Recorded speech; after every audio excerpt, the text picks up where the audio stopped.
चलिए बाबा, जो next chapter अब हम रिवाइज करने वाले हैं वो है टाइप्स ऑफ ड्यूटी। सुन लीजिए सर, आपने जो एक बार वैल्यू फाइंड आउट कर लिया, अब सर ये वैल्यू के ऊपर आपको लगाना पड़ेगा ड्यूटीज, और कस्टम ड्यूटीज बहुत सारे टाइप के होते हैं। चलिए समझना चालू करते हैं कितने टाइप के कस्टम ड्यूटीज होते हैं। अब सुनिए टाइप्स ऑफ कस्टम ड्यूटी।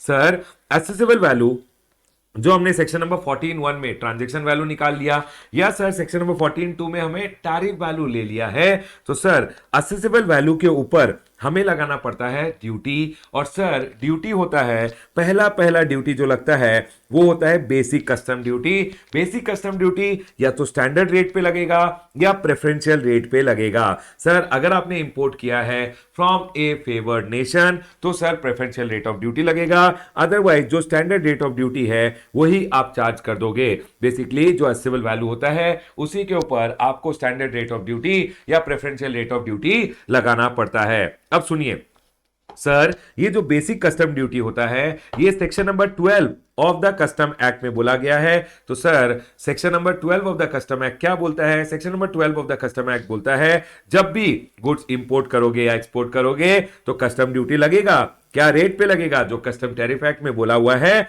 और सर जो आप ट्रांजैक्शन वैल्यू सेक्शन नंबर 14 पे निकालोगे तो सर उस पे लगेगा कस्टम ड्यूटी। जो टैरिफ जो क्या रेट पे लगेगा? तो सेक्शन नंबर 14(1) एंड 14(2) में जो आप वैल्यू निकालोगे उस पे आपको कस्टम ड्यूटी चार्ज करना है जब भी आप गुड्स इंपोर्ट करोगे और एक्सपोर्ट करोगे।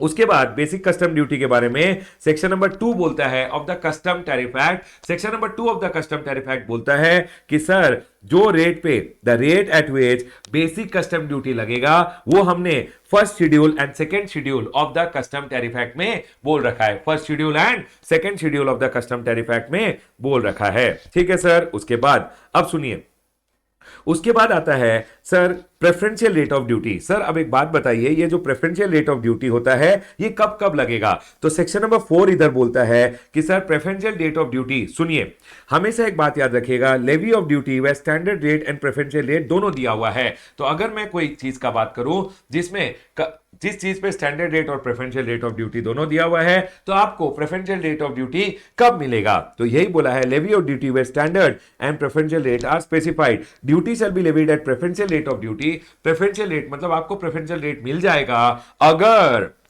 Subject to the fulfilment of the following condition, आपको एक कंडीशन फुलफिल करनी पड़ेगी तभी आपको प्रेफरेंशियल रेट ऑफ ड्यूटी मिलेगा। नंबर 1, सर जब इंपोर्टर इंपोर्ट करता है तो इंपोर्ट करने के समय उसे एक स्पेसिफिक क्लेम करना पड़ेगा, मतलब बिल ऑफ एंट्री जब फाइल करेगा तो सर उसे बिल ऑफ एंट्री में प्रेफरेंशियल रेट ऑफ ड्यूटी मांगना पड़ेगा। ठीक है सर। उसके बाद इंपोर्टर शैल ऑल्सो क्लेम कि सर ये जो गुड्स मैं मंगाया हूं ये प्रोड्यूस या मैन्युफैक्चर हुए हैं उसी प्रेफरेंशियल कंट्री में। Thirdly, The origin of the goods shall be determined in accordance with the rules made by the government. Government जो गुड्स आपने इंडिया के बाहर से मंगाए हैं जिस पे आप preferential rate of duty claim कर रहे हो, गवर्नमेंट उसके लिए रूल्स बनाई है जिसके थ्रू पता चल जाएगा कि सर वो गुड्स का ओरिजिन कहां है। ठीक है सर। उसके बाद sir the area should be notified as a preferential area by the central government in the official gazette by notification. Government ने अगर उस एरिया को प्रेफरेंशियल एरिया बोला है तो सर आपको प्रेफरेंशियल रेट ऑफ ड्यूटी दे दिया जाएगा। ठीक है सर, पॉइंट क्लियर है। चलिए आगे बढ़ते हैं। उसके बाद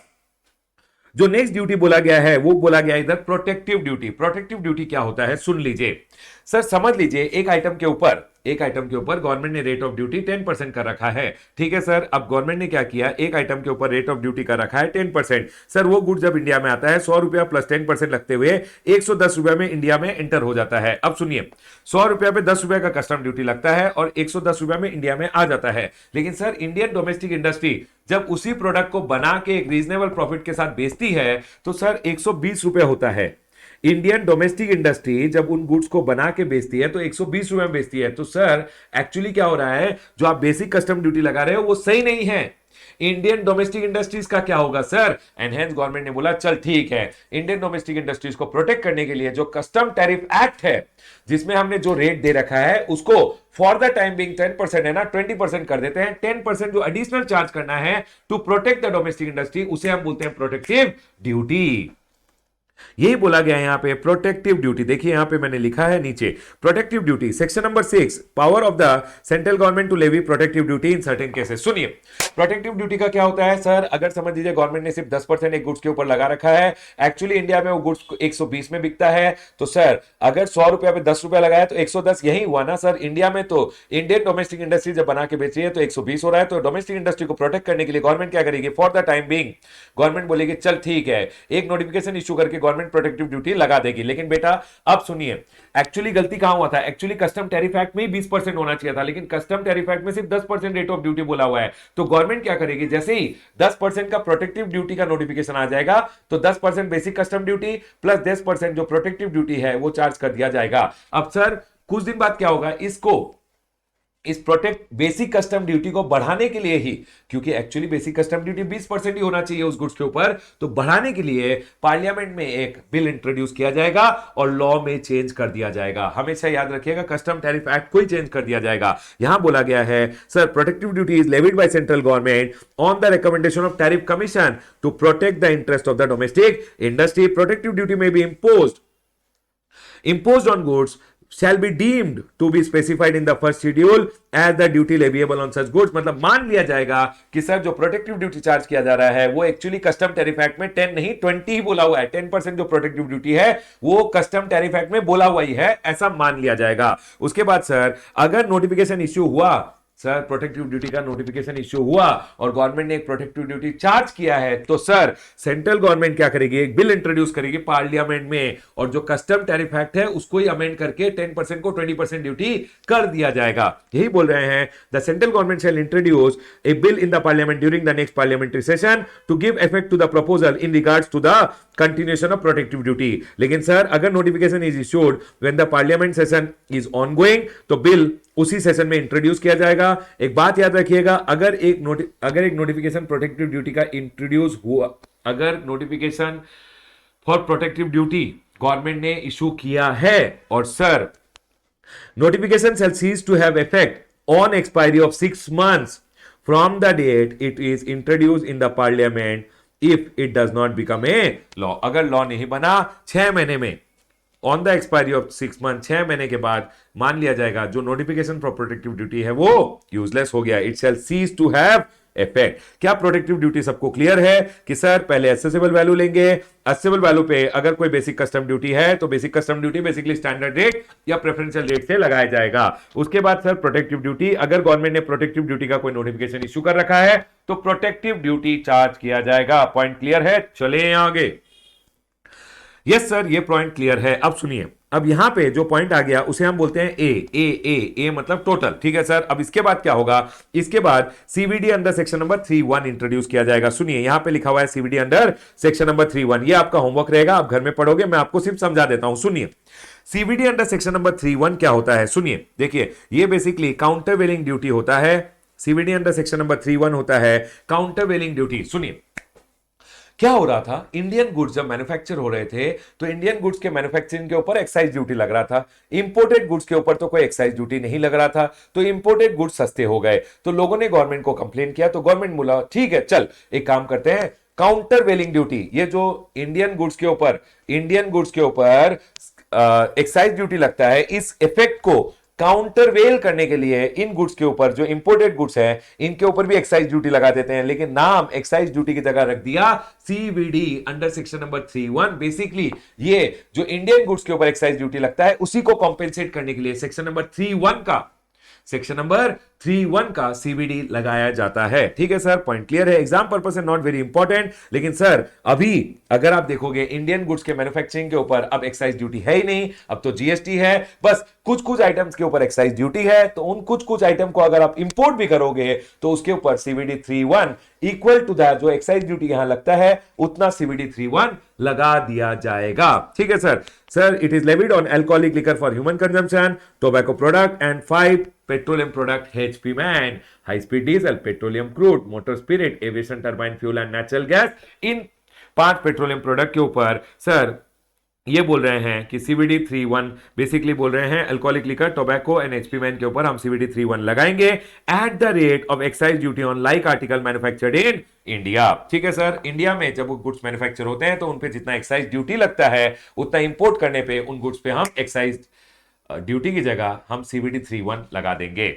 चलिए आगे बढ़ते हैं। उसके बाद आता है, ठीक है सर, टोटल आ गया। अब सुनिए, पहले हमने लिया सर, पहले हम क्या करेंगे, पहले हम करेंगे बेसिक कस्टम ड्यूटी। ठीक है सर, ये देखिए पहले ट्रांजैक्शन वैल्यू या टैरिफ वैल्यू आएगा, टैरिफ वैल्यू और ट्रांजैक्शन वैल्यू के ऊपर बेसिक कस्टम ड्यूटी आएगा, फिर सर हम प्रोटेक्टिव ड्यूटी लगा देंगे। ठीक है सर, अब टोटल आ गया, टोटल के ऊपर हम सब क्या करेंगे, सीबीडी अंडर सेक्शन नंबर 3(1) लगा देंगे। ठीक है सर, लगा दिया। उसके बाद सर टोटल आ गया। अब बात याद करना, SWS social welfare surcharge at the rate of 10% लगता है। सुन लीजिए सर, ये सोशल वेलफेयर सरचार्ज क्या होता है, आ जा बेटा नीचे आ जा, ये रहा social welfare surcharge. Basically section number 10 of the finance act से लगाया गया था। सर सोशल वेलफेयर सरचार्ज लगाया जाता है on all imported goods.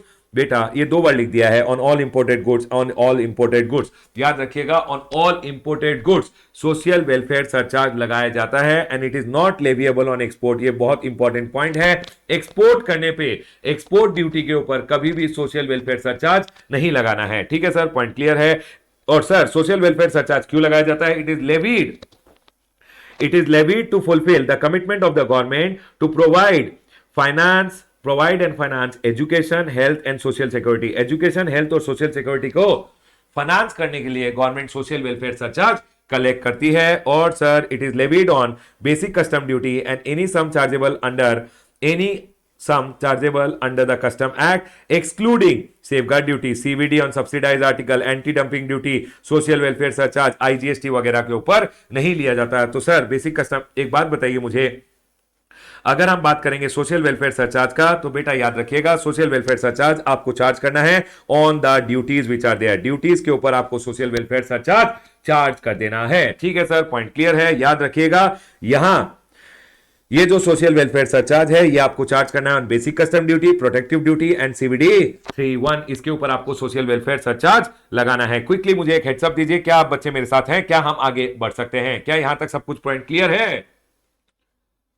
Yes sir, यहां तक पॉइंट क्लियर है। चलिए आगे बढ़ते हैं। अब आ जाइए, सुनिए सर, हमने अभी तक क्या पढ़ा, हमने पढ़ा कि सर एक होता है ट्रांजैक्शन वैल्यू, ट्रांजैक्शन वैल्यू के ऊपर हम बेसिक कस्टम ड्यूटी लगा देते हैं, उसके ऊपर हम लगा देते हैं प्रोटेक्टिव ड्यूटी। सर हमेशा याद रखिएगा, जो एसेबल वैल्यू होगा उसके ऊपर आप बेसिक कस्टम ड्यूटी लगाओगे, उसके ऊपर आप प्रोटेक्टिव ड्यूटी लगाओगे, जो टोटल आ जाएगा उसके ऊपर आप लगा दोगे सीवीडी 3(1) अगर आपके गुड्स के ऊपर सीवीडी 3(1) है। ठीक है सर, उसके बाद एक टोटल आ जाएगा। अब सुनिए, अब आपको सोशल वेलफेयर सरचार्ज लगाना है, इसके ऊपर लगा दे, इसके ऊपर लगा दे और इसके ऊपर लगा दे। ठीक है, लगा दिया, उसके बाद एक टोटल आ जाएगा। अब आता है CVD under section number 3(5). CVD under section number 3(5) क्या होता है सर, सुन लीजिए। सीवीडी अंडर सेक्शन नंबर 3(5) होता है, पहले क्या होता था, इंडिया में जब भी गुड्स बिकते थे तो इंडियन गुड्स के ऊपर बेचने पे वैट आता था। इंडिया के बाहर से जो व्यक्ति ने बेचा उसने तो वैट और सीएसटी चार्ज नहीं किया, उसने तो सिर्फ इंडिया में बेच दिया। तो सर इंडियन गुड्स के ऊपर वैट और सीएसटी के कारण इंडियन गुड्स का प्राइस बढ़ जाता था और सर इंपोर्टेड गुड्स सस्ते रह जाते थे।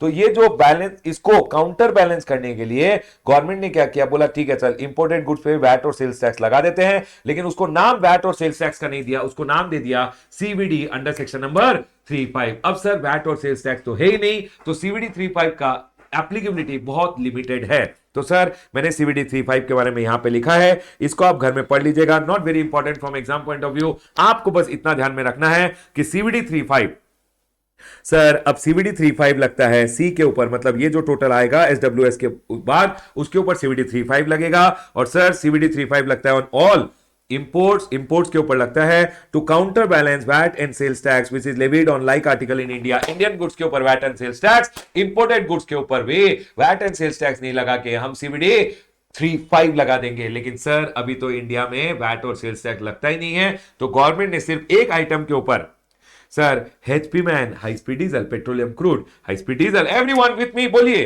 High speed diesel, petroleum crude, motor spirit, aviation turbine fuel और नेचुरल गैस के ऊपर सर मैक्सिमम 4% अब गवर्नमेंट बोल रहा है कि क्या लगेगा, 4% गवर्नमेंट बेसिकली अभी नोटिफाई कर रखा है, 4% सीवीडी 35 लगता है सिर्फ एचपी मैन के ऊपर, अदरवाइज सीवीडी 35 का कोई एप्लीकेबिलिटी नहीं है। ठीक है सर, पॉइंट क्लियर है। चलिए आगे बढ़ते हैं। अब सुनिए, मैंने अभी तक आपको क्या बोला, मैंने बोला ट्रांजेक्शन वैल्यू या टैरिफ वैल्यू ले लेना, उसके ऊपर बेसिक कस्टम ड्यूटी लगा देना, उसके ऊपर प्रोटेक्टिव ड्यूटी लगा देना, टोटल आ जाएगा। फिर सीबीडी 31 ले लेना सर, सीबीडी 31 लगा देना। सीबीडी 31 क्या है, इंडियन गुड्स के ऊपर एक्साइज ड्यूटी, इंपोर्टेड गुड्स के ऊपर एक्साइज ड्यूटी नहीं बोल के सीबीडी 31 लगाया जाता है। ठीक है सर, पॉइंट क्लियर है। उसके बाद जो टोटल आ गया यहां पे, उसके बाद अब आएगा social welfare surcharge. Social welfare surcharge 10% लगता है सर, इसके ऊपर लगेगा, इसके ऊपर लगेगा और इसके ऊपर लगेगा। ठीक है सर, अब जो टोटल आ जाएगा उसके ऊपर लगेगा सीबीडी 35, और सर सीबीडी 35 जो लगाना है वो सिर्फ एचपी मैन के ऊपर, एचपी मैन के ऊपर 4% लगता है।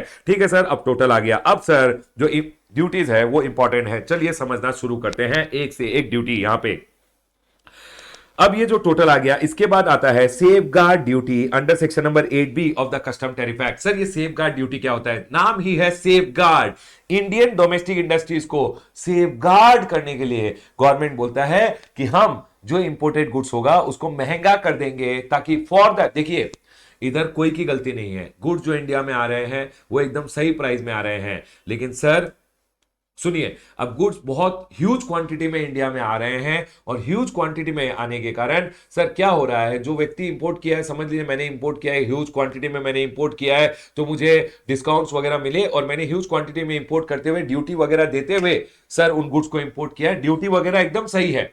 अब इंडियन डोमेस्टिक इंडस्ट्रीज बोल रही है सर इस व्यक्ति ने ह्यूज क्वांटिटी में इस प्रोडक्ट को इंडिया में मंगा लिया है, अब ह्यूज क्वांटिटी में प्रोडक्ट इंडिया में आ गया है, इंडियन मार्केट फ्लडेड है, और हम डोमेस्टिक इंडस्ट्रीज के प्रोडक्ट को कोई देख भी नहीं रहा है सर। तो इस केस में डोमेस्टिक इंडस्ट्रीज को प्रोटेक्ट करने के लिए, उन गुड्स को महंगा करने के लिए गवर्नमेंट क्या करती है, for the time being safe guard duty लगा देती है। और सर सेफ गार्ड ड्यूटी लगाया जाता है where any article is imported in increase quantity, और इतना इंक्रीज क्वांटिटी कि सर उसके कारण it causes or threaten to causes serious injury to the domestic industry. Sir उसके कारण क्या हो रहा है, डोमेस्टिक इंडस्ट्रीज को सीरियस इंजुरी हो रहा है, तो गवर्नमेंट बोल रहा है डोमेस्टिक इंडस्ट्री आप लोग का प्रॉब्लम क्या है, आप लोग ये प्रोडक्ट सस्ता में क्यों नहीं बना पा रहे, तो डोमेस्टिक इंडस्ट्रीज बोल रही है सर हमें मशीनरी चाहिए, हमें ये चाहिए वो चाहिए, तो गवर्नमेंट बोलता है चल कुछ टाइम का समय देता हूं, एक काम करना अपने आप को काबिल बना लेना, 4-5 साल तक सेफ गार्ड ड्यूटी लगा देता हूं। तो for the time being government इनको सेफ गार्ड करने के लिए, देखिए अगर ड्यूटी में प्रॉब्लम होता है तो प्रोटेक्टिव ड्यूटी लगाया जाता है, लेकिन यहां ड्यूटी में प्रॉब्लम नहीं था, यहां प्रॉब्लम सर हमारे डोमेस्टिक इंडस्ट्रीज में है, उनके पास अच्छी मशीनरी नहीं है, तो उनको अच्छी मशीनरीज वगैरह लाने के लिए सब कुछ के लिए टाइम दिया जाता है, और फॉर द टाइम बिंग जो इंक्रीज क्वांटिटी इंडिया में आ रहा है सर उनको महंगा बनाने के लिए गवर्नमेंट क्या करती है, सेफ गार्ड ड्यूटी लगा देती है। और यही है सेफ गार्ड ड्यूटी की sir when any article is imported into India in increase quantity so as to cause और threatening to cause serious injury to domestic industry, उस केस में गवर्नमेंट क्या करता है, उस केस में गवर्नमेंट सेफ गार्ड ड्यूटी लगा देता है। और यही है सेफ गार्ड ड्यूटी। चलिए नीचे दिखा देता हूं आपको मैं, ये रहा सेफ गार्ड ड्यूटी। और सेफ गार्ड ड्यूटी नहीं बोलते हैं सेक्शन नंबर 8B में, अब इसे हम सेफ गार्ड मेजर्स बोलते हैं। सेफ गार्ड मेजर्स इसलिए बोलते हैं क्योंकि सेफ गार्ड मेजर्स के अंदर ही सेफ गार्ड ड्यूटी गवर्नमेंट लगा सकती है, वैसा पावर गवर्नमेंट के पास होता है।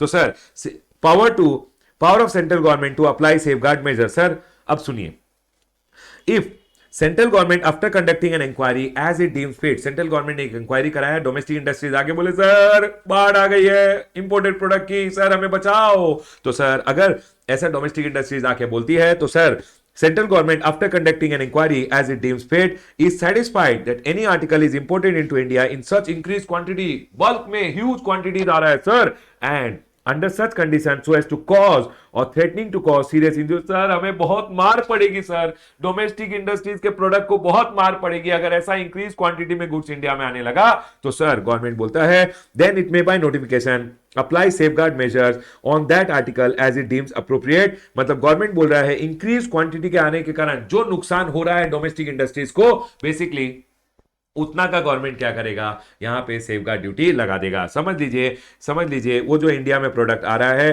डोमेस्टिक इंडस्ट्री 120 रुपए में बेच रही है, वो प्रोडक्ट इतना इंक्रीज क्वांटिटी में आ गया है। सर सुनिए अब क्या हुआ, जैसे सर अगर सप्लाई बढ़ेगा तो डिमांड, तो अब मुझे एक बात बताइए, सप्लाई बढ़ेगा तो डिमांड क्या होगा यहाँ पे, सर सप्लाई बहुत बढ़ गया, सर इस आइटम का सप्लाई बहुत ज्यादा बढ़ गया है। अब सप्लाई बढ़ गया तो इंडियन डोमेस्टिक इंडस्ट्री बोली सर हमारा प्रोडक्ट का तो मार खा रहा है, हमारा प्रोडक्ट तो कोई खरीद रहा ही नहीं है सर, डिमांड बहुत कम हो गई है। तो गवर्नमेंट ने बोला इस केस में हम एक काम करेंगे, आपका प्रोडक्ट का 120 रुपया है, वो जो इंक्रीज क्वांटिटी में जो प्रोडक्ट आ रहा है समझ लीजिए वो 100 रुपए में आ रहा है, 10 रुपए का ड्यूटी उस पर सही लग रहा है, 110 रुपये हो रहा है, हम एक काम करेंगे 10 रुपए का उस पे for the time being safeguard duty लगा देंगे ताकि वो प्रोडक्ट और आपका प्रोडक्ट एट पार आ जाए और सर आपको सेफगार्ड किया जा सके। चलिए यहां देखते हैं क्या बोल रहा है कि sir objective of safeguard measure क्या होता है, प्रोटेक्ट करना interest of the domestic industries aiming to be more competitive, ताकि डोमेस्टिक इंडस्ट्रीज और कॉम्पिटिटिव हो जाए। कुछ दिनों में क्या होगा ना, कुछ दिनों में डोमेस्टिक इंडस्ट्रीज क्या करेगी, यही प्रोडक्ट बना के रीजनेबल प्रॉफिट के साथ 110 रुपए में बेचने लग जाएगी और तब गवर्नमेंट ये सेफगार्ड ड्यूटी हटा देगी और डोमेस्टिक इंडस्ट्रीज को ज्यादा ज्यादा कॉम्पिटिटिव बनाने के लिए यह समय दिया जाता है और इसीलिए गवर्नमेंट सेफगार्ड ड्यूटी लगा देती है। उसके बाद बोला गया है modes of safeguard measures, sir government कैसे कैसे सेफगार्ड कर सकता है। पहला बात गवर्नमेंट सेफगार्ड ड्यूटी लगा सकता है, secondly application of tariff rate quota. Tariff rate quota मतलब गवर्नमेंट एक कोटा फिक्स कर देगी, गवर्नमेंट बोलेगी इस कोटा मतलब समझ लीजिए इतना क्वांटिटी आया तो इतना सेफगार्ड ड्यूटी लगेगा या सेफगार्ड ड्यूटी लगेगा ही नहीं, इससे ज्यादा क्वांटिटी अगर लाए इंडिया में तो इतना सेफगार्ड ड्यूटी लगाया जाएगा। ऐसा tariff rate quota government fix कर देगी या such other measure as the central government may find appropriate, मतलब हो सकता है सेंट्रल गवर्नमेंट पूरा का पूरा रिस्ट्रिक्शन लगा दे कि सर ये आइटम इंडिया में आएगा ही नहीं, तो गवर्नमेंट को जो अप्रोप्रिएट लगेगा वो मेजर गवर्नमेंट ले सकती है इंडियन डोमेस्टिक इंडस्ट्रीज को सेफगार्ड करने के लिए, ज्यादा कॉम्पिटिटिव बनने के लिए, टाइम देने के लिए। उसके बाद minimum level of tariff rate quota. Minimum level of tariff rate quota मतलब क्या हुआ सर, सर कितना गवर्नमेंट कोटा फिक्स करेगी, कितना कोटा तक नो ड्यूटी या थोड़ा बहुत सेफगार्ड ड्यूटी गवर्नमेंट लगाएगी। तो यह बोला गया है average level of imports in the last 3 representing year for which statistics are available. उसके बाद एक पॉइंट का ध्यान रखिएगा कि सर सेफगार्ड ड्यूटी कहीं कब नहीं लगेगा, exemption from safeguard duty, exemption from safeguard duty कब कब मिल जाएगा। चलिए एक सेकेंड सर अब जो ये सेफगार्ड ड्यूटी है इससे एग्जम्पशन कब कब मिलेगा, सुन लीजिए ये बहुत इंपॉर्टेंट है एग्जाम पॉइंट ऑफ व्यू से। सर सेफगार्ड ड्यूटी से एग्जम्पशन कब कब मिलेगा, अगर आर्टिकल आ रहा है एक डेवलपिंग नेशन से, एक डेवलपिंग कंट्री से अगर आर्टिकल आ रहा है जिसपे गवर्नमेंट सेफगार्ड ड्यूटी लगाना चाहता है तो सर उस पे एग्जम्पशन फ्रॉम सेफगार्ड ड्यूटी तब मिल जाएगा उसे, या सेफगार्ड मेजर नहीं लगाए जाएंगे sir so long as the share of import of that article from that country does not exceed 3% of the total import of that article into India। मतलब sir समझ लीजिए एक ही डेवलपिंग कंट्री से, समझ लीजिए मैंने कैलकुलेटर्स इंडिया के बाहर से मंगाए हैं और वो एक ही डेवलपिंग कंट्री से आ रहा है, तो सर डेवलपिंग कंट्री से अगर आ रहा है तो सर अगर डेवलप कंट्री तो हमारे भाई नहीं है, डेवलपिंग कंट्री हमारे भाई हैं और गवर्नमेंट बोल रहा है अगर ब्रदर नेशन से आ रहा है, भाई नेशन से आ रहा है, हम भी डेवलपिंग वो भी डेवलपिंग, तो सर हम उनको सपोर्ट करेंगे अप टू 3%। अगर शेयर ऑफ इंपोर्ट है उस कंट्री से तो सर हम उस पर सेफगार्ड ड्यूटी नहीं लगाएंगे। बेटा यहां तो 60% हो गया, कोई एग्जम्पशन नहीं मिलेगा, ठीक है सर। उसके बाद आता है articles originating from more than one developing country. अगर article more than one developing country से आ रहा है तो यहां बोला गया है कि सर अगर कैलकुलेटर समझ लीजिए इंडिया में इंपोर्ट हुए और सर ठीक है ये सेम क्वेश्चन है यहां पे कि सर समझ लीजिए एक ब्रदर नेशन से आ रहा है, एक तो सर 3% है तो उस केस में एग्जम्प्ट होगा, ठीक है। अगर आर्टिकल ओरिजिनेट हो रहा है from more than one developing country, more than one developing country, समझ लीजिए डेवलप कंट्री से आ रहा है, डेवलप कंट्री से आ रहा है, डेवलप कंट्री से वो आर्टिकल आ रहा है, लेकिन सर मोर देन वन डेवलपिंग कंट्री अगर है तो आपको देखना है कि sir the aggregate of import from developing countries each with less than 3%, sir each with less than 3% share है, मतलब जो इंपोर्ट हो रहा है गुड्स, उस गुड्स का उस कंट्री से जो जितना गुड्स आ रहा है उसका शेयर लेस देन 3% होना चाहिए। And sir total put together should not exceed 9, मतलब 9%, तो ये लेस देन 3 है, ये लेस देन 3 है and total should be up to 9, तो सर हाँ एग्जम्पशन मिल जाएगा। चलिए और एक एग्जांपल देता हूं यहां पे, समझ लीजिए डेवलप ब्रदर तो है नहीं, भाई तो है नहीं, सर भाई है, लेकिन सर अगर एक से ज्यादा डेवलपिंग है तो आपको लेस देन 3 वाला देखना है। सर ये लेस देन 3 तो है नहीं, ये तो 3% है तो कोई एग्जम्पशन नहीं मिलेगा। लेकिन सर ये लेस देन 3 है, ये लेस देन 3 है, ये लेस देन 3 है, जो लेस देन 3 है उनको पुट टुगेदर सर ये तो 6-7% है सर, मतलब ये अप टू 9% होना चाहिए। देखिए less than 3, less than 3, less than 3, up to 9 है तो एग्जम्पशन मिल जाएगा। यही बोला गया है कि sir the aggregate of import from developing country with less than 3% taken together and it does not exceed 9% तो भी एग्जम्पशन मिल जाएगा। आई होप ये दोनों पॉइंट आप लोगों को क्लियर है। ठीक है सर, पॉइंट क्लियर है। उसके बाद आगे बढ़ते हैं। ये नालायक जतिन पूछ रहा है, क्लास में जतिन पूछ रहा है कि सर ये क्या सी ग्रेडेड चैप्टर है। अरे नालायक, अगर सी ग्रेडेड चैप्टर होता है तो इतना मेहनत करके समझाता मैं तेरे को। ये ए ग्रेडेड चैप्टर है, एक क्वेश्चन 100% आएगा, पढ़ ले क्लास में नालायक। चलिए उसके बाद बोल रहा है कि सर समझ लीजिए यहां पे और एक क्वेश्चन है, देख ले ये एक और क्वेश्चन है। सर डेवलप हमारे भाई नहीं है, develop country, develop country, develop country भाई नहीं है, डेवलपिंग कंट्री। सो 10%, अरे लेस देन 3 होगा तो एग्जम्पशन मिलेगा, यहां कोई एग्जम्पशन नहीं मिलेगा। डेवलपिंग डेवलपिंग डेवलपिंग डेवलपिंग, ठीक है सर। अब सुनिए, less than 3, less than 3, less than 3, less than 3 तो है सर, बट ये टोटल अगर देखोगे तो 9.5% हो गया। अगर टोटल 9 होता तो एग्जम्पशन मिलता, यहां कोई एग्जम्पशन नहीं दिया जाएगा, कोई एग्जम्पशन नहीं दिया जाएगा। आई होप ये पॉइंट क्लियरली समझ में आ गया होगा। ये दोनों पॉइंट बहुत इंपॉर्टेंट है, एग्जाम पॉइंट ऑफ व्यू से ध्यान रखिएगा। उसके बाद इन्होंने बोला कि सर ये जो 100% एक्सपोर्ट ओरिएंटेड यूनिट होते हैं, sir import by 100% export oriented unit और एसी रेट। देखिए बाबा, एक्सपोर्ट ओरिएंटेड यूनिट जो होते हैं वो अगर समझ लीजिए इंडिया के बाहर से कुछ भी मंगाएंगे, ईओयू या सर एसईजेड अगर मंगाएगा तो वो बेसिकली एक्सपोर्ट कर देंगे इंडिया के बाहर, एंड हेंस इंडिया में कोई इंपैक्ट उसका पड़ेगा ही नहीं, तो इंडियन सेफगार्ड ड्यूटी उस पर लगाया नहीं जाएगा। यही बोला गया यहां पे, इंपोर्ट बाय 100% ईओयू और a unit of SEZ unless specifically made applicable. Unless notification में स्पेसिफिकली बोल दिया है कि सर ईओयू अगर इंपोर्ट करेगा तो भी लगेगा, ऐसा अगर नोटिफिकेशन में बोल दिया तो लगेगा, अगर बोल दिया तो। अदरवाइज ईओयू और एसईजेड अगर इंडिया के बाहर से मंगाएगा तो सर उसके ऊपर सेफगार्ड ड्यूटी नहीं लगेगा। लेकिन सर मंगवाया और इंडिया में अगर उन गुड्स को क्लियर कर दिया या उन गुड्स से कुछ बनाया और उस बनाया हुआ चीजों को अगर इंडिया में क्लियर कर दिया, तो जितना आप मटेरियल इंडिया में क्लियर करोगे या मटेरियल से कुछ बना के इंडिया में क्लियर करोगे तो उस मटेरियल पे जितना ड्यूटी लगता सेफगार्ड ड्यूटी वो अब आपको देना पड़ेगा। यही बोला गया यहां पे कि सर अगर article imported is either cleared into the domestic tariff area या उससे आपने गुड्स बनाए और गुड्स को डोमेस्टिक टेरिफ एरिया में क्लियर कर दिया, in such case safeguard measure लगा दिए जाएंगे on that portion of the article जो आपने so cleared or so was as so used as was leviable when it was imported into India। बेटा एक बात ध्यान रखना, नंबर 1 ये पॉइंट, नंबर 2 ये पॉइंट, नंबर 3 ईओयू और अगर एसईजेड मंगाता है तो उसके केस में बोला गया है कि सेफगार्ड ड्यूटी या सेफगार्ड मेजर नहीं लगेंगे। लेकिन अगर आपने गुड्स को इंडिया में क्लियर करा दिया तो जितने गुड्स को इंडिया में क्लियर कराया या जितने गुड्स से कुछ बना के उस गुड्स को इंडिया में क्लियर करा दिया गया था, तो जो मटेरियल बेसिकली था उसके ऊपर सेफगार्ड ड्यूटी लगा दिया जाएगा। आई होप 100% क्लियर है। चलिए आगे बढ़ते हैं। उसके बाद provisional imposition of safeguard duty. Sir government domestic industries को प्रोटेक्ट करने के लिए यहां पे सेफगार्ड करने के लिए कि सर इनको थोड़ा टाइम देते हैं ताकि ये भी थोड़े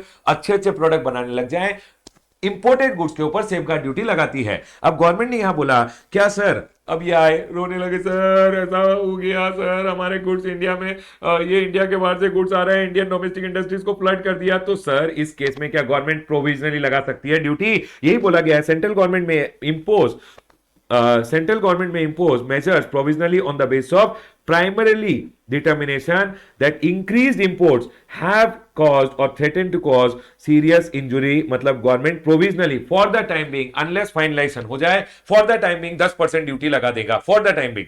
उसके बाद जब फाइनलाइजेशन होगा, अगर sir on finalisation central government is of the opinion कि सर कोई थ्रेटनिंग टू कॉज या कोई भी इंजुरी नहीं हो रहा है, तो जो ड्यूटी प्रोविजनल लिया था वो रिफंड कर दिया जाएगा। एक बात याद रखिएगा, मैक्सिमम प्रोविजनली लगा सकता है गवर्नमेंट सर 200 दिन के लिए प्रोविजनली लगाया जा सकता है। और सर रेट्रोस्पेक्टिवली लगाना कि आज गवर्नमेंट को पता चला, आज से पहले गवर्नमेंट रेट्रोस्पेक्टिव लगा देगा। बेटा आज गवर्नमेंट को पता चला, आज इंक्वायरी स्टार्ट हुआ है, उससे पहले रेट्रोस्पेक्टिवली नहीं लगाया जा सकता। और सर अगर गवर्नमेंट ने एक बार सेफगार्ड ड्यूटी लगा दिया तो मैक्सिमम पीरियड कितना होता है? मैक्सिमम पीरियड इज 4 ईयर और sir extendable by 6 year. Total duration is restricted to 10 year. याद रखिएगा 10 साल दे सकता है गवर्नमेंट के नालायक को, मशीन ले आओ, अच्छा गुड्स बनाओ, आपको 10 साल के लिए हम सेफगार्ड कर सकते हैं, बस उससे ऊपर नहीं। क्या आप लोगों को ये पॉइंट क्लियर है? हाँ सर पॉइंट क्लियर है। एग्जाम पर्पस के लिए सेफगार्ड ड्यूटी जरा इंपॉर्टेंट है, ध्यान रखिएगा। सर जब भी गवर्नमेंट को लगता है इंक्रीज इंपोर्ट हो रहा है जिसके कारण सीरियस इंजुरी हो रहा है डोमेस्टिक इंडस्ट्रीज को, थ्रेटनिंग टू कॉज, या जिसके कारण हो रहा है या हो सकता है सीरियस इंजुरी, तो गवर्नमेंट उस केस में सेफ गार्ड ड्यूटी लगा देती है। चलिए यहां आगे जल्दी बताइए, जल्दी बताइए, क्या हम आगे बढ़ सकते हैं?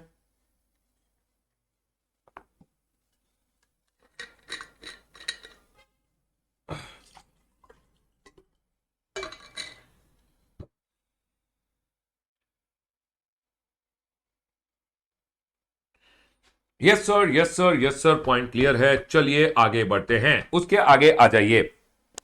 अब आ जाइए आगे, उसके बाद आता है कि sir CVD on subsidise article under section number 9 of the custom tariff act, CVD on subsidise article. अब क्या हो रहा है समझ लीजिए, चाइना बोल रहा है कि इंडिया गुड्स भेज, चाइना अपने एक्सपोर्टर को बोल रहा है कि तू एक काम कर, यहां चाइना है, चाइना क्या कर रहा है, अपने एक्सपोर्टर को बोल रहा है तू इंडिया गुड्स भेज, तू इंडिया गुड्स भेजेगा, 100 रुपए का गुड्स है ना, एक काम कर 90 रुपए में भेज, मैं तुझे सब्सिडी दूंगा। इंडियन गवर्नमेंट बोल रहा है नालायको, इंडिया में गुड्स भेजोगे, आपकी गवर्नमेंट आपको सब्सिडी दे रही है, हम यहां पे एंटी सब्सिडी ड्यूटी, ताकि हमारे जो इंडस्ट्रीज है उनको हार्म नहीं हो, एंटी सब्सिडी ड्यूटी लगा देंगे। यही बोला गया यहां पे कि sir CVD on subsidise article, अगर कोई कंट्री सब्सिडी दे रही है तो Indian government anti subsidy duty, जिसे हम बोलते हैं countervailing duty for subsidise article, लगा दिया जाएगा। चलिए देखते हैं सीवीडी ऑन सब्सिडाइज आर्टिकल, आ जाइए नीचे। CVD on subsidise article again important है एग्जाम पॉइंट ऑफ व्यू से, ध्यान रखिएगा। सर सेक्शन नंबर 9, जब एक कंट्री पे करती है subsidy upon exportation of an article into India, तो सर चाइना ने बोला कि हम आपको 10 रुपए देंगे, एक्सपोर्टर आप इंडिया में एक्सपोर्ट करो, समझ लीजिए आपका उस गुड्स को एक्सपोर्ट करने का 110 रुपए होता है, आप एक काम करो 110 नहीं 10 रुपए आप हमसे ले लो, 10 रुपए के हम सब्सिडी देंगे, आप इंडिया 100 रुपए में एक्सपोर्ट करो, इंडिया का कस्टम ड्यूटी लग के सिर्फ 110 रुपए में वो गुड्स इंडिया में लैंड हो जाएगा, इंडिया में 110 रुपए में लैंड हो गया। डोमेस्टिक इंडस्ट्री जो है इंडिया की वो 120 रुपए में बेच रही होगी, समझ लीजिए उसी आइटम को, तो बेटा हमारा जो प्रोडक्ट है चाइना का प्रोडक्ट इंडिया में बिकने लगेगा सस्ते में, एंड हेंस इंडियन गवर्नमेंट को जब यहाँ की डोमेस्टिक इंडस्ट्रीज जाके बोलेगी कि सर चाइना में सब्सिडी मिल रहा है एक्सपोर्टर को, तो इंडियन गवर्नमेंट क्या करेगा, अपने डोमेस्टिक इंडस्ट्रीज को बचाने के लिए, क्योंकि डोमेस्टिक इंडस्ट्रीज बोल रही है सर हम तो एकदम फेयर हैं, जो production cost plus fair profit add करके 120 रुपए में बेच रहे हैं, यूएस से या चाइना से समझ लीजिए वो प्रोडक्ट, सर चाइनीज गवर्नमेंट या यूएस का गवर्नमेंट क्या करेगी, सब्सिडी दे रही है, नालायक है सर, तो इंडियन गवर्नमेंट क्या करेगी, इंडियन गवर्नमेंट इमीडिएटली क्या करेगी, यहां पे एंटी सब्सिडी ड्यूटी लगा देगी, ठीक है सर, और 110 रुपए के ऊपर 10 रुपए का एंटी सब्सिडी ड्यूटी लगा दिया जाएगा, ताकि सीवीडी लगा दिया जाएगा, जिसे हम एंटी सब्सिडी ड्यूटी में बोल रहा हूं, सीवीडी ऑन सब्सिडाइज आर्टिकल लगा दिया जाएगा, ताकि ये दोनों गुड्स एट पार आ जाए, ठीक है सर, पॉइंट क्लियर है। चलिए आगे बढ़ते हैं।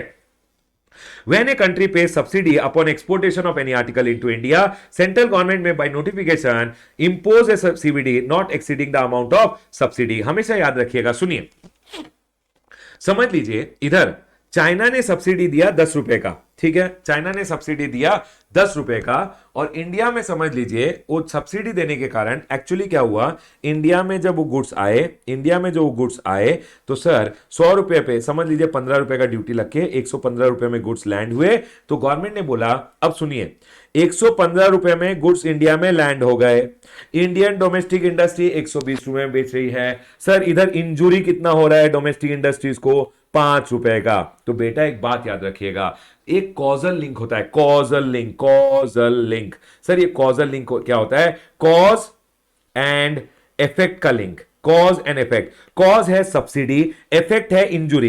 इंडियन डोमेस्टिक इंडस्ट्रीज को अगर 5 रुपए का इंजुरी हो रहा है, सब्सिडी 10 रुपए का भी हो, लेकिन sir which ever is lower, lower क्या है सर, इंजुरी है, तो गवर्नमेंट से 5 रुपए का anti subsidy duty CVD on subsidise article लगाएगी। हमेशा याद रखिएगा कॉजल लिंक देखना होता है, ठीक है सर, और यही बोला गया यहां पे कि सर लेकिन मैक्सिमम गवर्नमेंट सीवीडी लगा सकता है द अमाउंट ऑफ सब्सिडी, मतलब लगाएगा गवर्नमेंट इंजुरी, लेकिन अगर गवर्नमेंट चाहे तो फिर भी मैक्सिमम गवर्नमेंट 10 रुपए का सीवीडी ऑन सब्सिडाइज आर्टिकल लगा सकती है। उसके बाद बोला गया है कि सर सीवीडी क्या होगा, लोअर ऑफ द सब्सिडी और इंजुरी मार्जिन। सर गवर्नमेंट दे रही है 10 रुपए का सब्सिडी, इंडिया में एक्चुअली देखोगे तो ये गुड्स कस्टम ड्यूटी लगने के बाद लैंड हो रहे हैं 115 रुपए में, तो इंडियन डोमेस्टिक इंडस्ट्रीज को नुकसान कितने का है, इंजुरी कितना हो रहा है, कॉज सब्सिडी, इंजुरी 5 रुपया, कॉज 10 रुपया, इंजुरी 5 रुपया, तो इंजुरी और cause whichever is lower 5 रुपए का एंटी सब्सिडी ड्यूटी और CVD on subsidise article, basically CVD on subsidise article बोलिए उसको, वो लगा दिया जाएगा। मैक्सिमम सब्सिडी लेकिन government not exceeding the amount of subsidy, not exceeding मतलब मैक्सिमम गवर्नमेंट सीवीडी लगा सकता है 10 रुपए का, लेकिन जनरली गवर्नमेंट लगाएगा 10 रुपए और 5 रुपए जो इंजुरी हो रहा है विच एवर इज लोअर। ठीक है सर, पॉइंट क्लियर है। चलिए आगे बढ़ते हैं। सर कब मान लिया जाएगा कि एक सब्सिडी एग्जिस्ट करता है, कि सर चाइनीज गवर्नमेंट इस बंदे को सब्सिडी दे रहा है, कब मान लिया जाएगा? तो ये याद रखिएगा, a subsidy shall be deemed to exist if there is a financial contribution by the government, मतलब चाइनीज गवर्नमेंट समझ लीजिए फाइनेंशियल सपोर्ट दे रही है, कंट्रीब्यूशन दे रही है by the government or any public body within the territory of the exporting country, that is where there is a direct transfer of fund by the government, government direct fund transfer कर रही है exporter को जो export करेगा India में, ठीक है, और government revenue that is otherwise due is foregone, government बोल रही है चल तू अगर इंडिया में एक्सपोर्ट करेगा तेरे से टैक्सेस नहीं लिया जाएगा, चाइनीज गवर्नमेंट बोल रही है तू इंडिया में एक्सपोर्ट कर तेरे से टैक्सेस नहीं लिए जाएंगे, and not collected. A government provide goods और service other than general infrastructure, government समझ लीजिए ये जो एक्सपोर्टर्स है इंडिया में बेचने वाले हैं उनको जनरल इंफ्रास्ट्रक्चर को छोड़ के और भी बहुत सारे बेनिफिट्स दे रही है, तो सर इस केस में मान लिया जाएगा कि एक सब्सिडी दिया जा रहा है by the government of China, समझ लीजिए चाइनीज गवर्नमेंट अपने एक्सपोर्टर को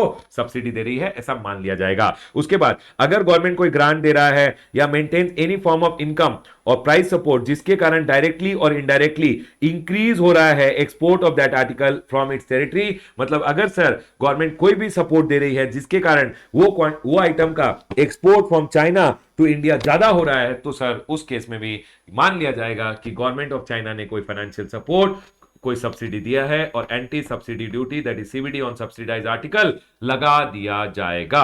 और सर चलिए आगे बढ़ते हैं। उसके बाद वेज ऑफ सर्कमवेंशन, अब सुनिए सर चाइना से कैलकुलेटर्स आ रहे थे, हमने क्या किया कैलकुलेटर्स के ऊपर इंडिया में 5 रुपए का anti subsidy duty that is CVD on subsidise article लगा दिया गया, 5 रुपए का सीवीडी ऑन सब्सिडाइज आर्टिकल लगा दिया गया। अब चाइनीज जो बंदे थे वो बहुत चालाक निकले, वो क्या किए इस कैलकुलेटर को तोड़ फोड़ के इंडिया में भेजने लग गए, पार्ट पार्ट में भेजने लग गए, कैलकुलेटर का नाम चेंज करके इंडिया में भेजने लग गए, कैलकुलेटर को पहले क्योंकि चाइना से इंडिया आएगा तो सीवीडी लगेगा, कैलकुलेटर्स को पहले दुबई भेजा और दुबई से इंडिया भेजने लग गए। इसे हम बोलते हैं सरकमवेंशन, जो आप करके ड्यूटी को इरेलेवेंट बनाने का, मतलब गवर्नमेंट ने जब एंटी सब्सिडी ड्यूटी या सीवीडी ऑन सब्सिडाइज आर्टिकल 5 रुपए का लगा दिया है, अब आप इस सब्सिडी को बेकार करने के लिए कुछ अगर कर रहे हो उसे हम बोलते हैं सरकमवेंशन। और सर किसे किसे माना जाएगा कि सरकमवेंशन हो रहा है सीवीडी का, मतलब क्या क्या करने पे गवर्नमेंट बोलेगा हम मान लेंगे कि आप ड्यूटी को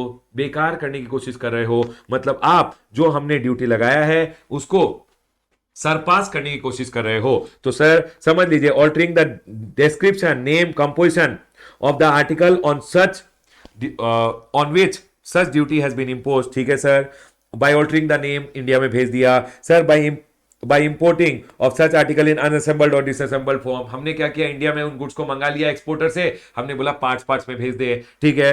by changing the name country of origin, sir उसने क्या किया चाइना से पहले दुबई में भेज दिया और दुबई से इंडिया गुड्स आ रहा है, तो सर उस केस में क्या होगा सीवीडी तो नहीं लगेगा, तो इस केस में आपने सरकमवेंशन कर दिया। या फिर any other manner where by the countervailing duty so imposed is ineffective, तो सर उसे हम बोलेंगे सरकमवेंशन, उसे हम क्या बोलेंगे सरकमवेंशन बोलेंगे, ठीक है सर। इन सच केस जब भी ऐसा सरकमवेंशन होगा गवर्नमेंट क्या करेगी इन्वेस्टिगेशन करेगी। और अब अगर आप इंडिया में गुड्स कैलकुलेटर को काट के सर मिनी टाइपराइटर बोल के भेज रहे हो, तो गवर्नमेंट अब क्या करेगी, गवर्नमेंट अब बोलेगी अगर इंडिया में मिनी टाइपराइटर आएंगे तो उस पर ड्यूटी लगेगा।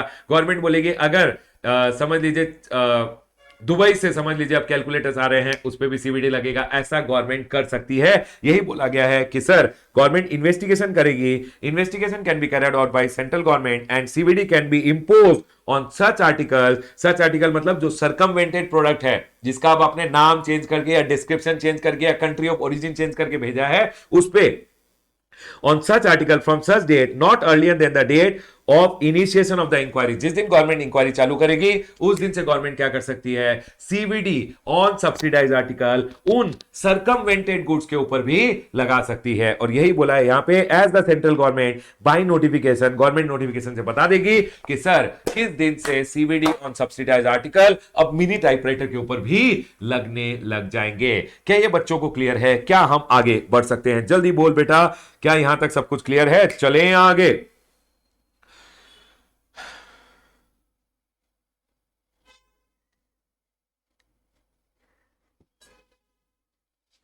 यस सर, पॉइंट क्लियर है। चलिए आगे बढ़ते हैं। अब सुनिए, अब उसके बाद क्या बोला गया है, उसके बाद यहां बोला गया है एब्जॉर्प्शन। एब्जॉर्प्शन क्या होता है सर, समझ लीजिए।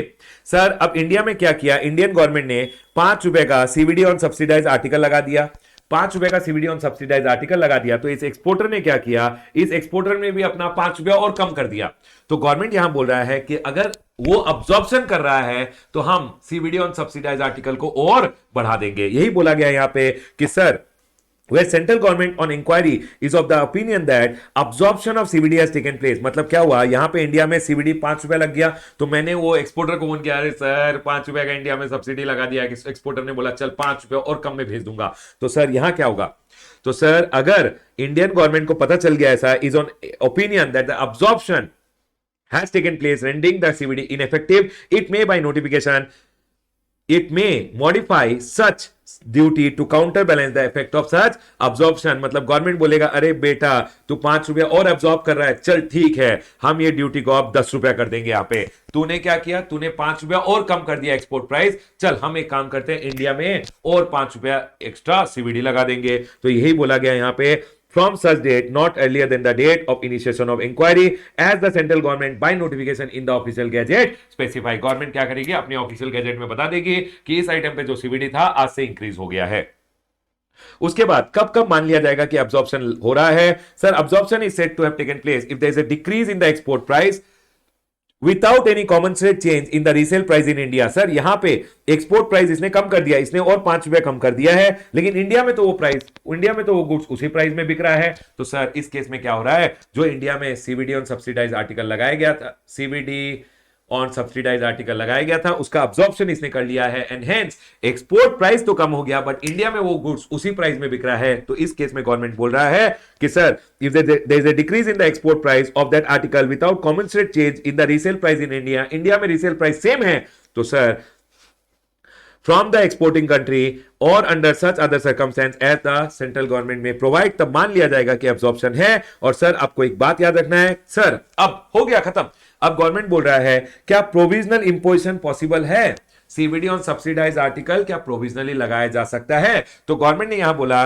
Pending the determination and later, pending the determination provisionally CVD on subsidise article लगाया जा सकता है और बाद में सर रिफंड किया जा सकता है अगर एक्स्ट्रा लगा दिया गया था। मतलब गवर्नमेंट ने इंक्वायरी चालू किया तो provisionally CVD on subsidise article लगा दिया जाएगा और बाद में जो एक्स्ट्रा कलेक्ट किया था वो रिफंड कर दिया जाएगा।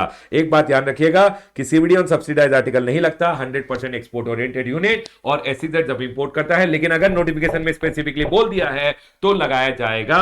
और समझ लीजिए 100% एक्सपोर्ट ओरिएंटेड यूनिट या एसईजेड ने इंपोर्ट किया, इंपोर्ट करने के बाद उन गुड्स को डोमेस्टिकली क्लियर कर दिया तो बेटा सीवीडी ऑन सब्सिडाइज आर्टिकल उतने क्वांटिटी के ऊपर लगा दिया जाएगा। उसके बाद सर क्या रेट्रोस्पेक्टिवली अलाउड है, यस सर रेट्रोस्पेक्टिवली अलाउड है from a date prior to the date of imposition. बाबा याद रखिएगा सीवीडी ऑन सब्सिडाइज आर्टिकल, देखिए गवर्नमेंट को पता चलने में कि सर सब्सिडी दिया जा रहा है थोड़ा टाइम लग जाएगा, क्योंकि चाइनीज गवर्नमेंट तो बहुत चालाकी से चुपचाप देती रहेगी, तो गवर्नमेंट को टाइम लग जाएगा पता चलने में। तो जब पता चलेगा उसके 90 दिन पहले गवर्नमेंट बोल रहा है allowed from a date prior to the date of imposition but not beyond 90 days from the date of notification. Government notification impose करने के लिए ड्यूटी आज नोटिफिकेशन निकाली है तो उसको रेट्रोस्पेक्टिवली 90 डेज प्रायर से CVD on subsidised article government लगा सकती है, रेट्रोस्पेक्टिव अलाउड है। सर ड्यूरेशन क्या होगा, 5 साल के लिए आप सीवीडी लगा सकते हो और सर एक्सटेंड कर सकते हो by further period up to 5 year. मतलब 5 साल के बाद समझ लिए 1 साल एक्सटेंड करना, 2 साल करना, 3 साल करना, 4 साल करना,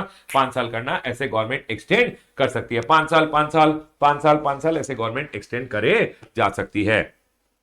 सर समझ लीजिए यहां पे 5 साल खत्म हो रहे हैं, यहां पे 5 साल खत्म हो रहे हैं और यहां पे ड्यूटी अंडर रिव्यू है कि सर क्या हमें ड्यूटी को और एक्सटेंड करना चाहिए, 1 साल, 2 साल, 3 साल, 4 साल, 5 साल और एक्सटेंड करना चाहिए क्या? अगर अंडर रिव्यू है ड्यूटी का एप्लीकेबिलिटी कि सर ड्यूटी को एक्सटेंड करना चाहिए नहीं करना चाहिए, अगर अंडर रिव्यू है तो सर अंडर रिव्यू, अगर समझ लीजिए 5 साल कंप्लीट हो गए और रिव्यू अभी भी चल रहा है तो सर फर्दर 1 ईयर के लिए ड्यूटी लगेगा। यही बोला है यहां पे, if duty is under review on expiry, sir review चल रहा था कि हमें ड्यूटी को एक्सटेंड करना चाहिए नहीं करना चाहिए, it shall continue to remain in force pending the outcome of such review for a further period not exceeding 1 year. 5 साल के बाद फर्दर 1 साल तक, जब तक वो इंक्वायरी का, बेसिकली इंक्वायरी का मतलब उन लोग फाइनल कंक्लूजन पे नहीं आ जाते, 5 साल के बाद 1 साल तक और वो ड्यूटी लगता रहेगा। उसके बाद इन्होंने बोला है if duty is revoke temporarily, sir क्या गवर्नमेंट 5 साल के एक बार ड्यूटी लगाया उसमें बीच में रिवोक कर सकती है ड्यूटी को? Yes sir,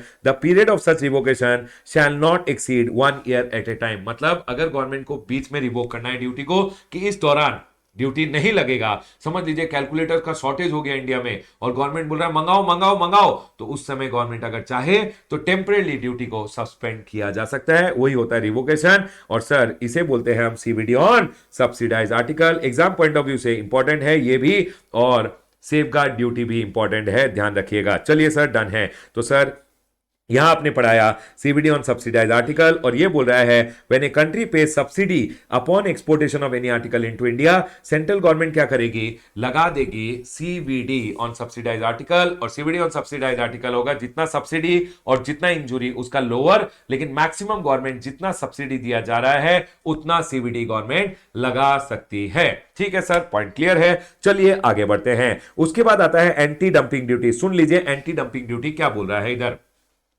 sir anti dumping duty under section number 9A। चलिए मुझे एक बात बताइए सर, अभी तक हमने क्या पढ़ा? हमने अभी तक पढ़ा कि आपको ट्रांजैक्शन वैल्यू लेना है, टैरिफ वैल्यू लेना है, उसमें आपको बेसिक कस्टम ड्यूटी लगाना है, उसके बाद आपको प्रोडक्टिव ड्यूटी लगाना है। सर टोटल आ गया, उसके बाद सीवीडी अंडर सेक्शन नंबर 3(1) लगाना है, उसके बाद टोटल आ गया। अब सोशल वेलफेयर सरचार्ज लगाना है, इसके ऊपर और इसके ऊपर आप सोशल वेलफेयर सरचार्ज लगा दीजिएगा। ठीक है सर, लगा दिया। अब टोटल आ गया, टोटल आने के बाद सीवीडी अंडर सेक्शन नंबर 3(5) लगाइएगा। ठीक है सर, लगा दिया। अब टोटल आ गया। उसके बाद आपको लगाना है सर, उसके बाद लगाना है आपको safeguard duty. Safeguard duty accessible value जो ट्रांजैक्शन वैल्यू और टैरिफ वैल्यू होता है उस पे लगता है। सीवीडी ऑन सब्सिडाइज आर्टिकल, ये बेसिकली आपको कैलकुलेशन के लिए बता दिया जाएगा कि कैसे कैलकुलेट करना है। ठीक है सर, मतलब आप जब क्वेश्चन देखोगे आपको खुद को समझ में आ जाएगा कि सीवीडी ऑन सब्सिडाइज आर्टिकल कैसे कैलकुलेट करना है। और सर उसके बाद एंटी डंपिंग ड्यूटी। चलिए बाबा अब एंटी डंपिंग ड्यूटी के बारे में पढ़ते हैं। एंटी डंपिंग ड्यूटी आपको मैं समझा देता हूं, समझ में आ जाएगा, उसके बाद और पढ़ेंगे। ठीक है, अब सुनिए एंटी डंपिंग ड्यूटी। सर ये एंटी डंपिंग ड्यूटी क्या होता है? इंडिया के बाहर से समझ लीजिए एक यूएस का बंदा था, बहुत हुआ चाइना चाइना चाइना, चलिए अब यूएस को पकड़ते हैं। समझ लीजिए यूएस का एक बंदा था, यूएस का बंदा जो उन यूएस का बंदा के पास, समझ लीजिए यहां पे यूएस का बंदा था और उसके पास क्या है सर, समझ लीजिए उसके पास ये जो चार्जर है, ये चार्जर बहुत सारे पड़े हुए हैं, 1 लाख यूनिट पड़ा हुआ है और उसको लगता है कि मैं इस 1 लाख यूनिट का क्या करूं। तो उसने क्या किया, फॉर द टाइम बीइंग ये चार्जर्स को इंडिया में डंप कर दिया।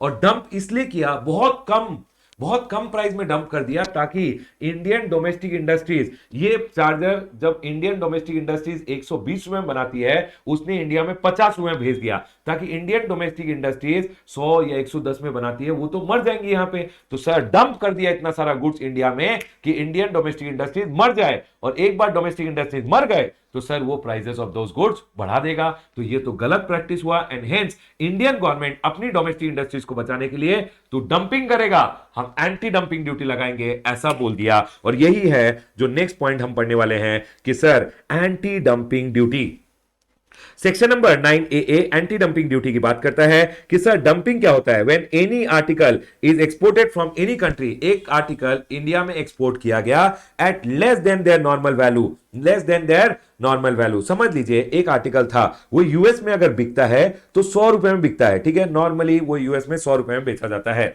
अब सर उसने क्या किया, नॉर्मल प्राइस जो यूएस में है उसका 100 रुपए है, यूएस के बंदे ने क्या किया, इंडिया में एक्सपोर्ट कर दिया, एक्सपोर्ट प्राइस समझ लीजिए 50 रुपए में एक्सपोर्ट कर दिया। मुझे एक बात बताइए, इसने इस प्रोडक्ट को इंडिया में डंप किया, मार्जिन ऑफ डंपिंग बताइए, मार्जिन ऑफ डंपिंग बताइए। सर नॉर्मली 100 रुपए में बिकता है यूएस में, उसने इंडिया में एक्सपोर्ट कर दिया 50 रुपए में। कितने का डंपिंग किया, कितने का डंपिंग किया सर? यहां पे मार्जिन ऑफ डंपिंग 50 रुपया है सर। 50 रुपए का उसने डंपिंग किया है, इंडिया में उस गुड्स को सस्ते में भेजा है। ठीक है सर, अब ये गुड्स इंडिया आ गए, इंडिया गुड्स आए 50 रुपए में, इसके ऊपर हमने कस्टम ड्यूटी लगा दिया 20 रुपए का, सारा लगाते हुए इंडिया में ये गुड्स लैंड हो गए 70 रुपए में। पता है आपको, अब डोमेस्टिक इंडस्ट्री, अब सुनिए यहां इंडिया का जो डोमेस्टिक इंडस्ट्री है, सुनिए ये लैंडेड प्राइस है। Indian domestic industry in product को समझ लीजिए 100 रुपए में बेचती है। क्या आप मुझे बताओगे इंडियन डोमेस्टिक इंडस्ट्रीज को कितना इंजूरी हो रहा है? क्या आप मुझे बताओगे इंजूरी मार्जिन कितना है? इंजूरी मार्जिन सर यहां पे अगर आप देखोगे तो इंजूरी हो गया 100 रुपया डोमेस्टिक इंडस्ट्री बेचती है, लैंड हुआ है 70 रुपया में, तो इंजूरी 30 रुपए का हुआ। अब मुझे एक बात बताइए, आपको इधर लगाना पड़ेगा कॉजल लिंक। सर ये कॉजल लिंक क्या होता है? Causal link, cause is the margin is dumping and sir effect, cause and effect देखना पड़ेगा। cause है dumping और उसके कारण effect, सर cause है 50 रुपया, effect पड़ा है 30 रुपए का, whichever is lower का गवर्नमेंट एंटी डंपिंग ड्यूटी 30 रुपए का यहां लगा दिया जाएगा। क्या ये पॉइंट सबको क्लियर हो गया है? आपको ध्यान रखना है, सुनिए यूएस से याद रखिएगा, यूएस से समझ लीजिए नॉर्मल प्राइस जो यूएस में इस गुड्स को बेचने का होता है वो 100 रुपया होता है। एक्सपोर्ट प्राइस 50 रुपए का किया है, समझ लीजिए, तो उसने क्या किया 50 रुपए का डंपिंग किया है। अब इंडिया में ये गुड्स आ गए 50 रुपए में, 20 रुपए का कस्टम ड्यूटी लगते हुए सर 70 रुपए में लैंड हो गया इंडिया में। इंडियन डोमेस्टिक इंडस्ट्री 100 रुपए में बेचती है, तो सर इधर इंडियन डोमेस्टिक इंडस्ट्री को डंपिंग के कारण 30 रुपए का नुकसान हो रहा है, तो डंपिंग और injury whichever is lower, sir 30 रुपए का एंटी डंपिंग ड्यूटी यहां लगा दिया जाएगा।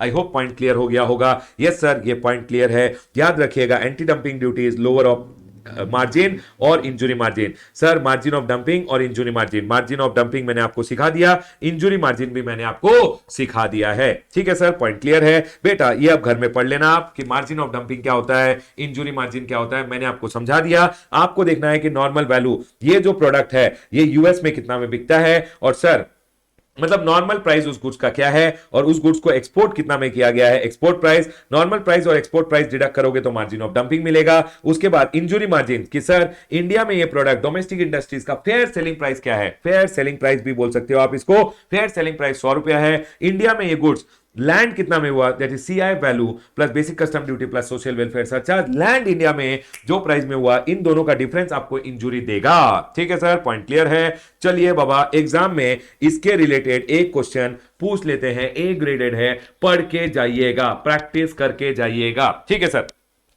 उसके बाद अब सर ये होमवर्क है बाबा, ये कुछ नहीं है कि कब date on which commencement of anti dumping duty, anti dumping duty कब से लगेगा सर। ठीक है सर, when no provisional duty is imposed, अगर कोई ड्यूटी प्रोविजनली इंपोज नहीं किया गया था, anti dumping duty provisionally impose नहीं किया गया था, तो sir the date of publication of notification imposing anti dumping duty in the official gazette, जिस दिन गवर्नमेंट एंटी डंपिंग ड्यूटी का नोटिफिकेशन ऑफिशियल गैजेट में पब्लिश कर देगी उस दिन से एंटी डंपिंग ड्यूटी लगेगा। ठीक है, when provisional duty is impose, sir अगर गवर्नमेंट ने प्रोविजनल ड्यूटी लगाया तो sir the date of publication of notification imposing provisional duty in the official gazette, official gazette में जब गवर्नमेंट प्रोविजनल ड्यूटी लगाने का नोटिफिकेशन इशू कर देगी उस दिन से।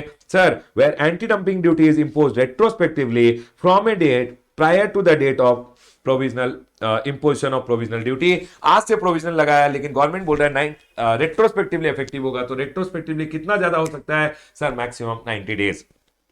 Such prior date as may be notified in the notification imposing anti-dumping duty retrospectively, जो गवर्नमेंट ने डेट बोला है रेट्रोस्पेक्टिव डेट उस दिन, लेकिन maximum but not beyond 90 days from the date of issue of such notification, from the date of such notification of provisional duty, मतलब जिस दिन प्रोविजनल ड्यूटी का नोटिफिकेशन इशू हुआ उसके 90 दिन पहले से maximum government anti dumping duty लगा सकती है। उसके बाद आता है sir anti circumvention, observation, sir absorption, ये सेम ये जो ways of circumvention of CVD on subsidise article था सेम नीचे भी एप्लीकेबल है। यहां जो अब्जॉर्प्शन के पॉइंट एप्लीकेबल थे कि सर अगर समझ लीजिए उसने एब्जॉर्ब कर लिया तो गवर्नमेंट बोलता है हम भी ड्यूटी को बढ़ा देंगे, तो सर ये सेम पॉइंट यहां भी एप्लीकेबल होंगे। एक बात याद रखिएगा, एंटी डंपिंग ड्यूटी नहीं लगता है अगर 100% एक्सपोर्ट ओरिएंटेड यूनिट या एसईजेड ने गुड्स मंगाए हैं, लेकिन सर अगर नोटिफिकेशन में बोल दिया गया था एंटी डंपिंग ड्यूटी लगेगा ऑन 100% एक्सपोर्ट ओरिएंटेड यूनिट या एसईजेड के गुड्स मंगाने पे भी, तो लगेगा। या उन्होंने अगर डोमेस्टिक टेरिफ एरिया में डोमेस्टिक मतलब डोमेस्टिक इंडिया में अगर क्लियर करा दिया, तो सर उस केस में भी एंटी डंपिंग ड्यूटी जितना गुड्स वो इंडिया में क्लियर करेंगे उसके ऊपर लगा दिया जाएगा। ठीक है सर, उसके ऊपर। उसके बाद बोला गया है रेट्रोस्पेक्टिवली अलाउड है क्या? यस सर, रेट्रोस्पेक्टिवली अलाउड है। और अगर कोई रिफंड ले लिया, तो कोई अगर एक्स्ट्रा ले लिया था, sorry, provisional imposition, sir provisional imposition allowed है क्या? हाँ बाबा, प्रोविजनल इंपोजिशन अलाउड है, लेकिन अगर कोई एक्स्ट्रा ले लिया तो सर लेटर वो रिफंड कर दिया जाएगा। Retrospectively, yes sir, 90 days retrospectively लगाया जा सकता है।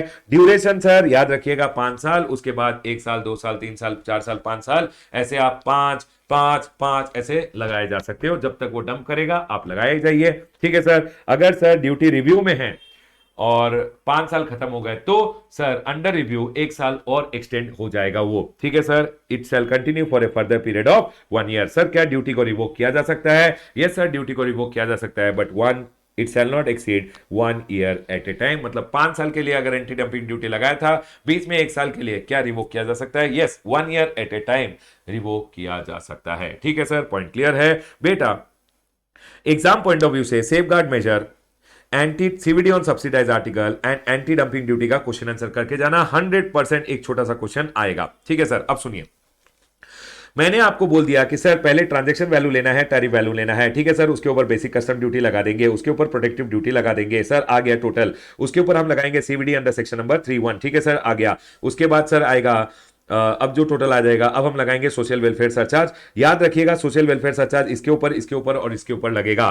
ठीक है सर। अब टोटल आ गया। उसके बाद हम लगाएंगे सीवीडी अंडर सेक्शन नंबर 35। ठीक है सर, लगा दिया। उसके बाद जो बचेगा, अब हमको लगाना है सेफगार्ड ड्यूटी। उसके बाद हमको लगाना है कि sir CVD on subsidise article, और सर अब हमें लगाना है एंटी डंपिंग ड्यूटी। ठीक है सर, कैलकुलेट करके लगा दिया। अब जो टोटल आया बेटा, क्या यहां तक सारे बच्चे मेरे साथ हैं? Yes sir. अब जो टोटल आ गया इसे हम बोलते हैं, सुनिए, सुन लीजिए, अब ये जो टोटल आया है इस टोटल को हम बोलते हैं 38 का टोटल या 310 का टोटल। आप चाहें इसे 38 का टोटल बोलिए sir, value under section number 38 बोलिए, या वैल्यू अंडर सेक्शन नंबर 310 बोलिए। इसको आप सेक्शन नंबर 38 का वैल्यू बोलिए या सेक्शन नंबर 310 का वैल्यू बोलिए। बेटा 38 के वैल्यू के ऊपर आईजीएसटी लगाया जाएगा अंडर सेक्शन नंबर, देखिए इंडियन गुड्स के ऊपर बेचने पे आईजीएसटी, इंपोर्टेड गुड्स पे आईजीएसटी नहीं, बहुत नाइंसाफी है सर। और इंडियन गुड्स के ऊपर अगर आईजीएसटी है, इंडियन गुड्स के ऊपर आईजीएसटी है, तो इंपोर्टेड गुड्स के ऊपर भी उतना जीएसटी लगा दिया जाएगा। लेकिन नाम दिया है सीबीडी अंडर सेक्शन नंबर 37, और ये लगता है 38 की वैल्यू के ऊपर। और सर 38 की वैल्यू आपको कैलकुलेट करना मैंने ऑलरेडी सिखा दिया है। ठीक है सर, पॉइंट क्लियर है। IGST maximum at the rate 4% on the value under section number 38। Sir यही 38 का वैल्यू है। ठीक है सर। और उसके बाद क्या बोला है, जीएसटी कॉम्पेंसेशन से सेक्शन नंबर 39 में, सीवीडी अंडर सेक्शन नंबर 39 भी बोला जाता है।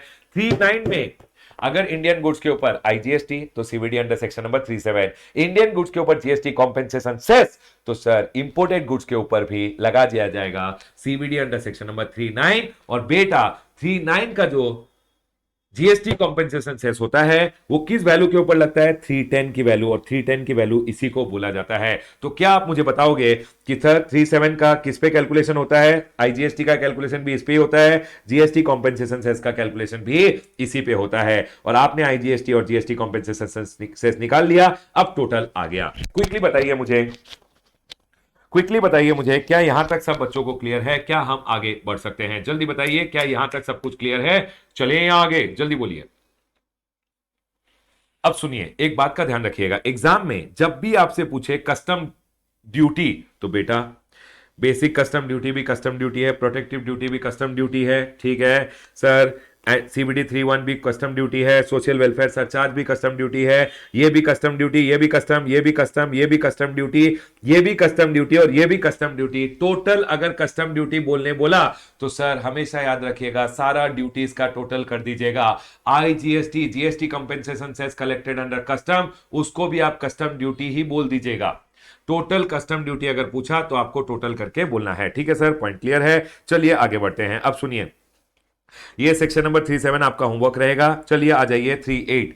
मैंने आपको बोला है 37 में लगता है सर, ये रहा 37। क्या सर 37 घर में पढ़ लीजिएगा। 37 मतलब आईजीएसटी लगेगा, मैक्सिमम 40% लगेगा। इंडियन गुड्स के ऊपर समझ लीजिए आईजीएसटी कोई गुड्स के ऊपर 18% है, इंपोर्टेड गुड्स पे भी 18% लगा दिया जाएगा। किस वैल्यू पे लगेगा मैंने आपको ऑलरेडी वैल्यू निकालना, कैलकुलेट करना बता दिया है। इसी को बोलते हैं 38 का वैल्यू।